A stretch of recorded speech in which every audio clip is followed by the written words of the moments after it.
वालेकुम फ्रेंड्स, कैसे हैं आप सब। बनने जा रहे हैं बहुत ही ज़बरदस्त और लजीज देगी कोरमा। रेसिपी को अपने ट्राई ज़रूर करना है। इसी दौरान अगर मेरे चैनल पर नए हैं सब्सक्राइब कर दीजिएगा। तो चलिए वीडियो को कर लेते हैं स्टार्ट।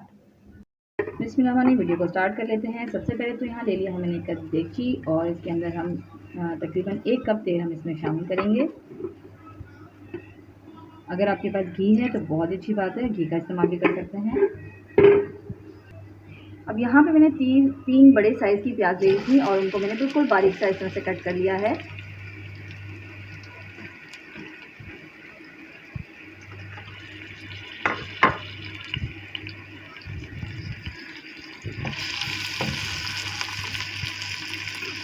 प्याज को ना अच्छा से हम इसमें ब्राउन कर लेंगे।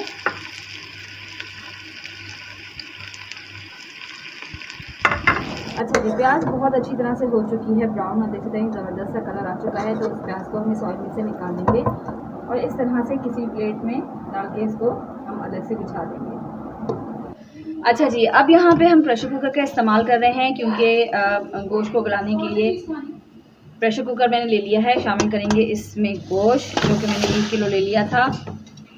कुछ साबुत मसाले हैं जो इसमें चले जाएंगे। साबुत ज़ीरा है 1 टीस्पून, 8 से 10 हरी इलायची हैं और लौंग मैंने ले ली है यहाँ पे 10 अदर, ये इसमें शामिल कर देंगे।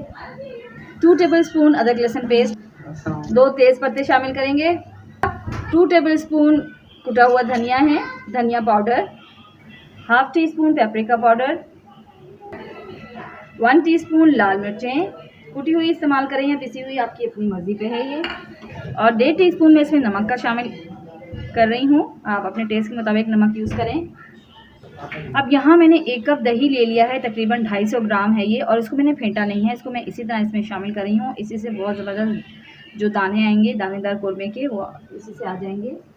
अब यहाँ पे दही भी पानी अपना छोड़ेगा और गोश्त का भी अपना पानी छूटेगा, तो इसमें ज़्यादा पानी हम नहीं इस्तेमाल करेंगे। सिर्फ 1 कप पानी इसमें इस्तेमाल कर रही हूँ मैं। अच्छी तरह से ना सारी चीज़ों को कर लेंगे मिक्स। पहले मैं इसको चढ़ा लूँ फिर बातें करना हो।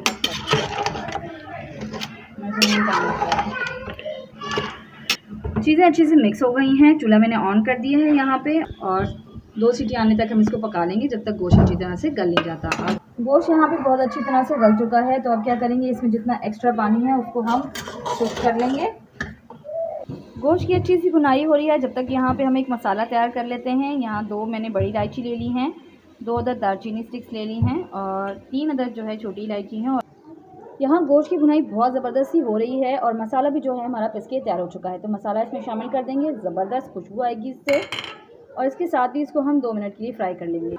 यहाँ पे मसाले की भुनाई हो चुकी है। तो यहाँ पे क्या करेंगे, नेक्स्ट स्टेप में हम कि जो प्याज हमने फ्राई करके रख ली थी इसको हम जो है अच्छी तरह से इसका पेस्ट बना लेंगे। अच्छा, यहाँ बहुत बेहतरीन तरीके से इसकी भुनाई हो चुकी है। तो यहाँ पे मैं शामिल कर दिए हैं इसमें मैंने प्याज जो कि मैंने बिल्कुल ही बारीक से पीस लिए थे। इसको आप इसको कूट लें या फिर इसको आप ग्राइंडर में डाल के पीस भी सकते हैं। तो अब इसको 1 से 2 मिनट के लिए हम अच्छी तरह से प्याज के साथ पका लेंगे। अच्छी तरह से हमने प्याज को कर दिया है मिक्स। तो इसमें शामिल करेंगे तकरीबन 1 गिलास पानी और इसको हम मिक्स कर लेंगे।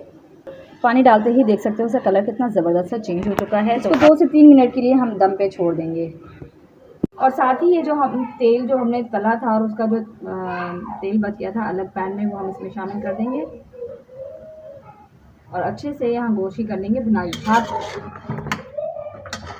2 से 3 मिनट के बाद इसको मैंने खोल लिया और देख सकते हैं बहुत ही ज़बरदस्त और लजीज कोरमा हमारा रेडी हो चुका है। क्या ज़बरदस्त इसका कलर आया है, ये देख सकते हैं आप। और बोटी इतनी ज़बरदस्त गली है कि मज़ा ही आ रहा है। तो ये थी जनाब आज की बहुत ही ज़बरदस्त सी और लजीज सी वीडियो, और फिर मिलेंगे किसी नई रेसिपी के साथ। तब तक के लिए अल्लाह हाफिज़।